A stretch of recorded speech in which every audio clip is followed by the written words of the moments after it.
Was this pilot being reckless? We're supposed to cross the threshold or the start of the runway at 50 feet, and this is not even close to 50 feet. Luckily, the person who sent me that clip also had another clip from a different angle, which we're gonna watch now. Check this out.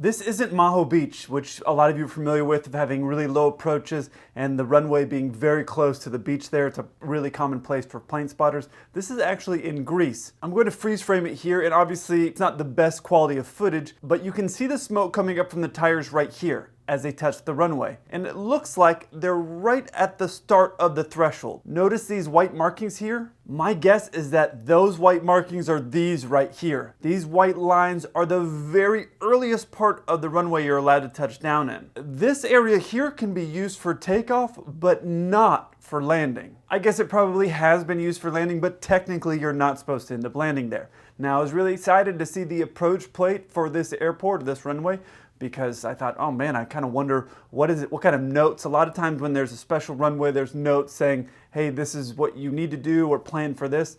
Unfortunately, the runway is only 5,341 feet long, which is going to be a little bit too short for my 747. The reason I suspect the pilot is coming in so shallow like this is because if he landed 1,000 feet down the runway, which is typically when we're planning to land, that would only leave them 4,300 feet left of runway to stop. And that isn't very much. So if something happens where he ends up floating and not landing specifically where he wants, it's going to create a really serious problem. And for those of you that are wondering how long is 5,341 feet in meters, that's 1,628 meters. Now, there is a possibility that the wind is going to be really high, and in that case, you really want to get it down early because you're carrying extra speed on a gusty day.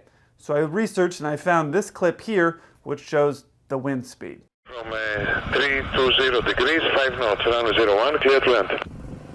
Clear to land, runway 01 with 870. Wind like that is essentially calm, so there's no reason that the pilots would be carrying any additional speed when they're coming into land. But on a very short runway, one of the things that's really important to do actually is to have a hard landing. You want to have a harder landing instead of trying to gently put it in. That harder landing will help dissipate and kill some of the energy from going forward, because instead of landing smooth going forward, you're pushing a lot of that energy into the ground. So you'll notice that fighter pilots will do that on like an aircraft carrier. They'll land hard because they're killing that energy into the deck of the aircraft carrier. Another thing that you'll often hear me say is don't ever land on the numbers, which is exactly what these pilots do here. They're landing right at the very start of the runway. However, your typical pilot in a typical situation is not going to be landing a large commercial aircraft on a runway this short. So you're going to have to do that. Otherwise, you run the risk of landing, if you land 1,000 feet down the runway, there's a risk of going off the end of the runway. So it's kind of a tight, unusual circumstance. So in a situation like that, it's different.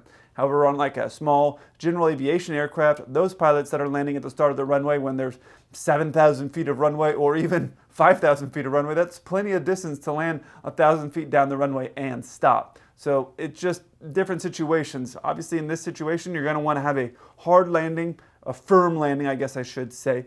Kill that energy once you land there, and then have a safe stopping distance. So it's an unusual circumstance that you would actually want and hope for the pilot to have a very firm landing. So if you go into a place like LaGuardia, it's a relatively short runway depending on the approach that you're going to come in on. So sometimes when I would land there, I would make it a firmer landing because I want to firmly land, stop, and get off the runway and not end up in the ocean. And just a piece of advice, I'd be very cautious about doing something like this, standing so close to these planes to come in as they land. Even though we are professionals, an Airbus tire to the head, that is really going to suck for you. Now, the pilots aren't going to notice, but you will definitely notice if you take an Airbus tire to the head. Now, I said earlier that this looked like Maho Beach. In this next video, it's actually a takeoff from Maho Beach, which is a little harder to justify what the pilots do here. Check out this video.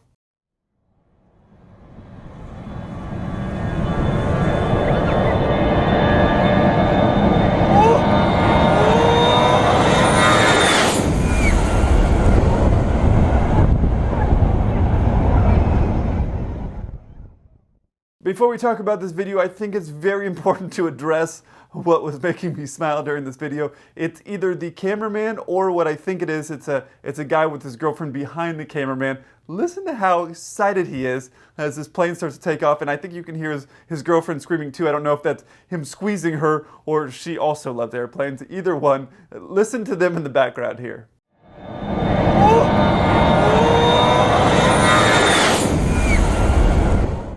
I personally think it's the couple that's back there behind the cameraman that's filming, but I don't know, I loved his enthusiasm and his excitement about this airplane. Anyway, in Maho Beach, this is a really common occurrence to see planes coming in really low like this, but there's really no reason for a pilot to take off and have that shallow of a takeoff. Let me explain. If you watch it here in slow-mo, I'm going to zoom in so you can actually see as the plane rotates off the ground, it doesn't really move away from the runway. The plane is staying off the ground and accelerating, but it isn't climbing. One of the boring parts about being an airline pilot is we have something called profiles. So you show up at your airline, they give you the keys to this plane. That's a $200 million aircraft. But what they do is they say, we want you to fly our plane exactly like this. This isn't Top Gun. You're not Tom Cruise. There's no variations. This is how you fly our planes at all times. And these are the profiles that we want you to do. Now, this is a document off the FAA website, and I realize there are different rules for every country, but you'll notice here, it talks about obstacle clearance on the departure end of the runway by 35 feet. Now, if you don't do all the profiles correctly, your plane will snitch on you. These new planes, they will snitch on everybody. They will not snitch on themselves if they do something wrong. If the autopilot messes up, it will not snitch on itself, but it will absolutely snitch on you if you do something that you're not supposed to do. So you have to fly these profiles exactly the way the airline wants you to do it, which I understand. They're giving you a $200 million aircraft. That's a big responsibility. If you have a bunch of people on the plane, that's another big responsibility. And with all of that responsibility, they have you fly a profile for a reason. It's the safest way to fly the aircraft. So if we look at this closely, I guess this could be about 35 feet as they cross the departure end of the runway. But my suspicion is here what happened is the pilots actually rotated off the ground, and instead of climbing away from the runway like we're supposed to do, they decided to keep it low to the ground like that. When you do that, the engines are still thinking that you're climbing away from the ground, so they're still there at full power. And what's actually happening is you're holding the nose of the aircraft down, so instead of trading that energy and going up, you're just flying forward even faster, and you're creating a show for guys like the guy behind the cameraman who was just having the time of his life with his girlfriend there. But I don't recommend doing that, because if you're making that a habit and all of your profiles start having this same thing that's happening in this area, your airline's going to end up calling you in.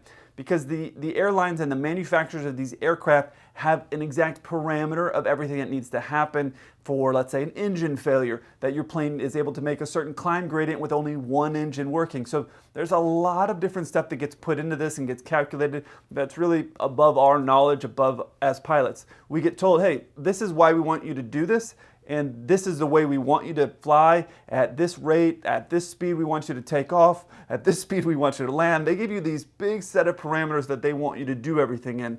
And they don't necessarily tell you why, but you just have to trust that the computers, the systems, the engineers, and everybody behind it have done the research to say, hey, this is the safest. So, hey, when you get off at this speed, get up and climb away from the runway at this speed. That gives you the most outs, the most options if something goes wrong. You have an engine failure or whatever. Because if you're flying 35 feet over the water near the beach, what's hanging out there? Birds. Birds are hanging out there. So you take a couple of birds in your engines at 35 feet, and they look at and they see, okay, what caused all this? How did this happen? Birds in the engine, that can happen to really anybody. I've eaten birds before. But if you take the birds in there, they're going to actually pull the flight data recorder. They're going to see everything that's going on, and they'll be able to see somebody was holding the nose of the plane down, and then you're going to be in trouble, because the engines, let's say on some of my planes, are $30 million an engine.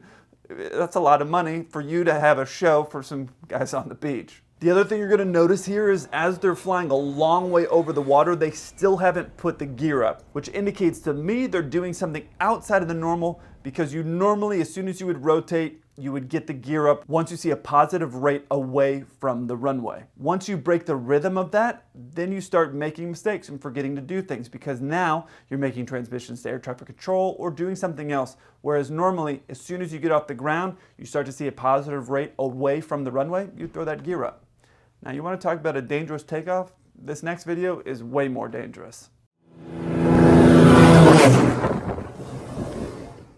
Remember how I said in that earlier video that the pilots were using the speed and speeding up instead of climbing away from the runway? This is a perfect example of the pilot trading his speed going forward for energy to climb up. At the start of the clip here, you can already see that the pilots are off the ground, but they keep the nose down and continue accelerating over the Jeep, missing it by maybe a foot. And then as the cameraman spins around here, the pilot trades all that speed for altitude and climbs up very fast. Now you might be thinking, why is this cameraman standing here in front of a plane that's about to take off? That is a terrible place to be filming. If this pilot misjudges by another foot lower, he's gonna slam that Jeep, and the nose of the plane, which has a propeller on it, is gonna come directly at the cameraman. So it's a terrible place to be. The thing to remember is that flying is a privilege. And while I disagree with some aspects of this, the thing is that if you are doing things like this, endangering people, endangering property, and the FAA or whatever governing body in your country sees that you're doing that with your aircraft, there's a risk that they're going to take away your license.